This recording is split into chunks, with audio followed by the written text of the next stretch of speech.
সেদিন ভাবির বাসায় ভাইরাল গ্রানোলা বার কিভাবে বানালাম আর এটা বানাতে নিয়ে কি ম্যাসাকার করলাম সবকিছু নিয়ে থাকছে আজকের ভিডিও।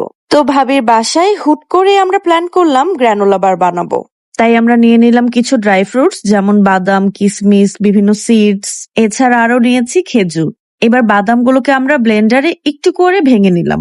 এবার সবগুলো ড্রাই ফ্রুটস একসাথে করে নিয়ে এর মধ্যে দিব ওটস, তারপরে দিয়ে নিব মেল্টেড বাটার।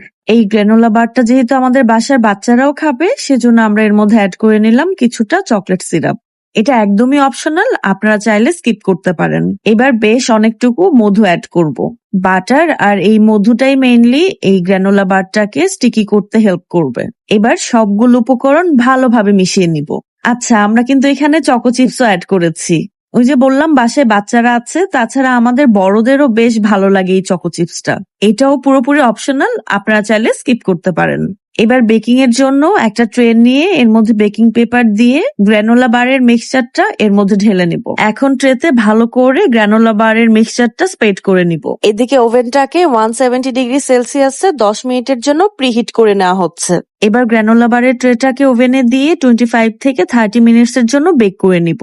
কিন্তু ওভেনে টাইম সেট করা হলো 50 মিনিটস। আমরা ভেবেছিলাম 25 থেকে 30 মিনিটস পর আমরা চেক করব, কিন্তু আমরা গল্প করতে করতে একদমই ভুলে গিয়েছি যে ওভেনে গ্রানোলা বার বেক করতে দেয়া আছে। তারপর আর কি 50 মিনিটস পর গ্রানোলা বারটাকে বের করে দেখি একটু বার্ন হয়ে গেছে। এবার একটু ঠান্ডা করে গ্রানোলা বারটাকে কাটতে নিয়ে দেখি এটা বেশ ড্রাইও হয়ে গিয়েছে। এই জিনিসটা বানানো নিয়ে আমরা বেশ এক্সাইটেড ছিলাম, বাট জিনিসটা পুড়ে গেল।